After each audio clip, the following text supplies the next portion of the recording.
In the modern city of Geneva, Switzerland, there is a section above the city that is called the Old City of Geneva. And in the center of that section is a very large walking park next to the university. And the main feature of that park is a giant wall of marble, which is called the Reformation Wall. And the Reformation Wall, and right in the immediate vicinity of it, features several statues and other imprints in the wall itself of the magisterial reformers of the 16th century Reformation. There's the appearance of Luther, of Melanchthon, of Calvin, of Beza, of Knox, of Butzer, and Zwingli, and a few others. And at the top of the Reformation Wall, chiseled into the stone, are the words that comprise the motto of the 16th century Reformation. Those words are these: post tenebras lux. Let me write them down for you lest we forget them. Post tenebras lux. And the translation of this motto is simple: after darkness, light. Now, the question we want to consider initially is, what was the tenebras that suggested this motto? What darkness was in view? Well, from the Reformation standpoint, the darkness referred to what had happened gradually but relentlessly to the Roman Catholic Church during the Dark Ages, through the Middle Ages, and into the Reformation. There had been a steady change of the Church's understanding of biblical Christianity, and most importantly, of the question of salvation. And what developed in Rome at this time was what we call in theology sacerdotalism.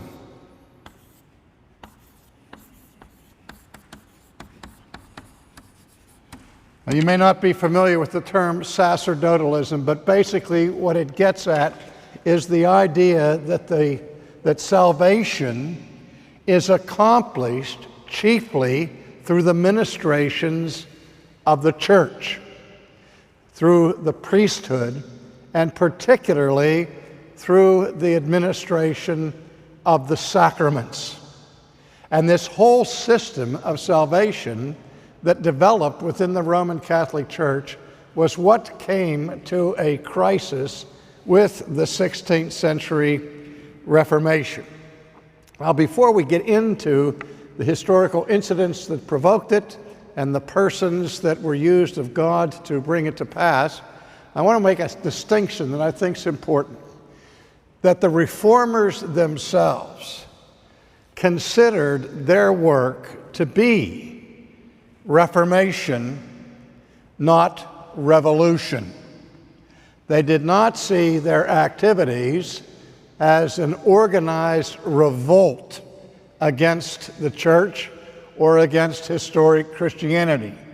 But in many ways, like the 8th and 7th century BC prophets of Israel, they saw their task as calling the church back to the original forms and to the original theology of the apostolic church. That is, they were not trying to create something new, but they were not trying to do a new form, but to reform, to call the church back to its roots and to its origins. Now, this morning in the paper, I read this section that I read every day that tells us what happened on this particular date in past history. And I was interested this morning when I read the paper when it said on this date in the year 1504, Michelangelo's sculpture of David was unveiled to the public. And I thought that's interesting that that happened 1 year before one of the most important crises took place in the life of Martin Luther, which took place in 1505, which we'll look at in a few moments. But I asked myself this: what was Martin Luther doing on this day in 1504? Well, in this day in 1504, Martin Luther was 21 years old. He had completed his Master of Arts degree in his studies and had been enrolled at the university in law school. When he completed his Master of Arts degree, his father Hans presented him the Corpus Juris of that day with great pride and celebration. So at age 21, Luther had already distinguished himself with his intelligence and with his knowledge, having been reared in the classical educational system where the students of that day were required to be able to speak fluent Latin, because Latin was the language of the university, it was the language of those involved in jurisprudence, it was the language of theologians and of physicians and other professional people. And so Luther's training in his education to become a lawyer served him quite well throughout his lifetime. Luther was born in the year 1483. You already know that if you've done the math from 1504 and reasoned backwards 21 years. Now, if you want to get a sense of where Luther's birth fit in Western history, just imagine this: he was born in 1483. That means that he was 9 years old when the whole new world was discovered by Christopher Columbus. How do we know that? Because we know that in 1492, Columbus sailed the ocean blue. So there were all kinds of tumultuous changes that were taking place in the Western world at this time. The discovery of the New World was not the least of these new actions that were having to be. His father and mother had been peasants in Germany by the Thuringian forest, and Hans Luther, his father, left the fields of the farm and became a miner. And he was successful in the mining industry of the region to such an extent that through his managerial skills and entrepreneurial skills managed to become an owner of 6 foundries and elevated the economic station of his family significantly. But his great dream was that in educating his son Martin, he would have a son who would be a prominent lawyer, who would become wealthy and would be able to care for his parents in their old age. And everything was progressing nicely in this direction as Luther, in the early years of his education, was already gaining a reputation as a student in jurisprudence of remarkable brilliance in the field of law. Now remember that as we continue to analyze the role that Luther played in the Protestant Reformation had very much to do with his understanding of law, because he took the skills and the education that he had in jurisprudence and applied it to his study of biblical law.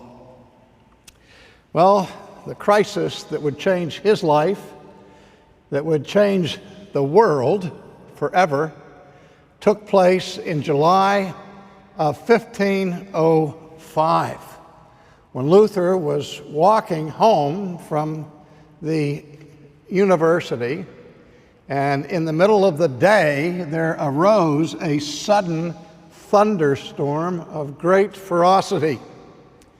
And as he was walking, suddenly a lightning bolt struck the ground just a few feet from where he was standing. In fact, so close to him that it knocked him on the ground. And he saw this as a message from God. He was terrified, and he cried out in his fear, "Help me, St. Anne, I will become a monk." Now, the reason he made his appeal to St. Anne was because St. Anne, who was the mother of Mary, was the patron saint for minors. And she had had a prominent place in the daily prayers within the Lutheran household. And so in this moment of crisis, he called to heaven for the protection of St. Anne. And true to this vow, he moved post-haste to the Augustinian monastery in the city of Erfurt, nearby the university. And he chose to enter that particular monastery because it was known as being the most rigorous and demanding of the various monastic orders, reflecting the depth of its founder, St. Augustine. Now, in his desire to become a monk, he presented himself at the front door of the monastery, was welcomed by the prior of the monastery, came inside, and was asked the question that every novice was asked, "What do you seek?"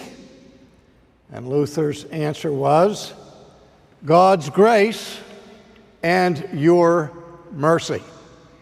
And so he was admitted into the order as a novice, and the day of his ordination there as a monk was one that was as filled with irony, I think, as any moment in the history of the church. As the custom was for the ordination of men into the priesthood or to the monastic orders, the ordinand had to present himself at the front of the chancel stairs, and he had to prostrate himself on the floor with his arms extended, his body forming the shape of a cross. And he would be garbed in most uncomfortable clothes. But in this status of humiliation, the process of ordination would proceed. Well, what is the twist of irony about it? Well, to explain that, I have to tell you that several years ago, I led a tour of Luther's Germany, and we visited all the important cities of his life, the city of his birth, Eisleben, which in the providence of God also became the city of his death. We went to Wittenberg, where he taught at the university and where he posted the 95 Theses on the castle church door there. We went to Worms, where the imperial diet was held in 1521. We went to Leipzig, where an important disputation took place that we'll look at later. And of course, we visited Erfurt. And I went into the church of the monastery there and looked at the site where Luther had been ordained. And here's the irony. The year that we took that tour, there was a celebration of Luther, and portraits and posters of Luther were all over what was Eastern Germany.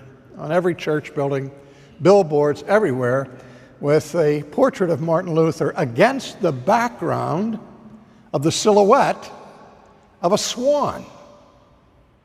And I wasn't even aware at that time of the significance of that. And so I made inquiries and discovered that the reason why the image of the swan adorned these posters with the portrait of Martin Luther dated back to events that took place in what was then Czechoslovakia, in the city of Prague, where a noted professor in that area had published works declaring, for example, that the Scriptures alone contained the inspired Word of God and could not be equaled by the edicts and the teachings of the Church. And for that and other doctrines that he was teaching, he ran into problems with the established church and was put on trial as a heretic. And the man's name was John Huss. Now, the word Huss or Hus in Czechoslovakian means goose. And as it turned out, when Huss was interrogated and would not recant of his writings, the presiding bishop sentenced him to be burned at the stake.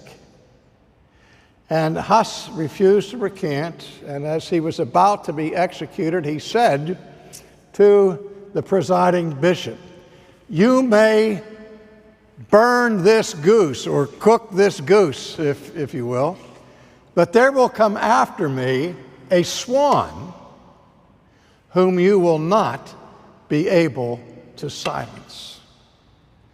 And that story became widely known throughout Europe. And so when Luther appeared on the scene, he was welcomed as the prophetic fulfillment of John Huss's idea of the swan who would come. Hence the posters against the black background of the swan. Well, where's the irony? Here's the irony. When Luther presented himself for ordination, the chancel steps at the monastery in Erfurt, and he lay on the ground with his arms outstretched. He was right in front of the altar, and buried in front of the altar under the stones of the chapel was the bishop who condemned John Huss to death. Now, I like to rewrite history a little bit, embellish it. That's the preacher's prerogative anyway. And I like to think that when John Huss said to the bishop, "You may burn or cook this goose, but there will come a swan whom you will not be able to silence," I like to think that the bishop said to Huss, "Over my dead body." But as I say, that's what I wish would have been the record of history, but I am embellishing the history somewhat. Well, it would seem in the early years of Luther that he tended to have a crisis of some sort that would take place about every 5 years. First of all, the crisis in 1505 with the lightning bolt. I like to call that the lightning bolt that changed the world. But he also had another crisis in 1510 when he made a visit to Rome, and still a third crisis in 1515 when he had his famous tower experience where he understood the gospel for the first time in his life. But first, we have to understand what happened to him when he entered into the monastery. Things were not good at home. Father Hans was furious with his son for disappointing him by not pursuing his vocation and career in law. Luther himself, when he entered the monastery, vowed to become the best monk that he could possibly be. He later on would reflect and say, if anyone was ever going to make it to heaven through monkery, it was I. And so in the years of his novitiate and later on as a fully ordained monk, he went through the rigorous schedule that was the monastic life. the prayer at several intervals during the day, and that had an impact on his life because he was a disciplined man of prayer as long as he lived. But not only that, there was the process of daily confessional. Every monk had a father confessor that he had to meet with every day as a matter of religious discipline. And Luther gave nothing but vexation to his father confessor and the other authorities in the monastery, because the rest of the brothers would come in. Father, I have sinned. In the last 24 hours, I coveted Brother Jonathan's chicken at dinner last night, or I stayed up 5 minutes past lights out. How much trouble can you get in a monastery like that? But so they would confess their sins in 5 minutes, get their absolution, and then go back to their tasks in the monastery. Brother Luther would come in, and he would confess his sins of the last 24 hours for 20 minutes, a half an hour, sometimes 2 hours, or 3 hours, until the confessor became exasperated with him and say, Brother Martin, don't come to me with these minor infractions. If you're going to sin, give me something worth forgiving. But Luther's mind worked this way. He was such a student of the law. He pored over the law meticulously.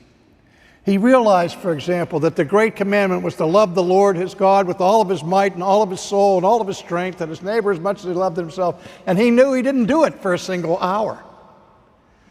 And so as he applied the fullness of the depths of God's law to his own life, all he could see was guilt.